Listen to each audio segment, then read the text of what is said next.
Hi friends, అందరికీ good evening. నేనైతే సాయంత్రం అయింది, పిట్టలు కావాలని వచ్చిన 4ంటికి. ఇక మా ఊళ్ళో బిడ్డ ఉండేది, అంటే వరుసకు ఒక బిడ్డ.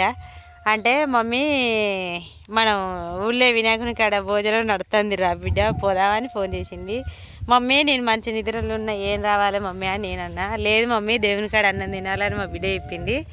ఇక అందుకోసమే నేనైతే లేచి వద్దామని నా బిడ్డతో అన్నభోజనం కాడికి పోదామనే వరకు ఈయన ఏం చేసింది అంటే, పిట్టలు కొట్టవే, పిట్టలు బాగా వెళ్తాయి, నేనే ఊరే బస్తాల కోసం పోతానా, నువ్వు పిట్టల కోసం పోవే అని ఈయన చెప్పిండు అన్నట్టు.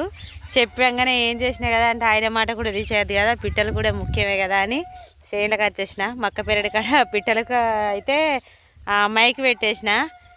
ఏమైంది బిడ్డ, మరి భోజనానికి పోదామా అని అంటే, మా మమ్మీ 4 అవుతుంది, మరి పోదామా వద్దా అని అంటుంది మా బిడ్డ. అయితే ఎట్లయితే అట్లాయే ఊళ్ళోనైతే వినాయకుని కాడ అన్న భోజనం అయితే జరుగుతుంది, పోదామని అయితే ఫిక్స్ అయినా నేనైతే.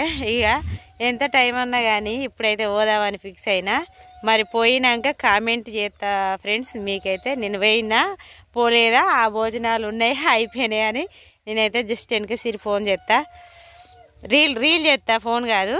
Bye friends.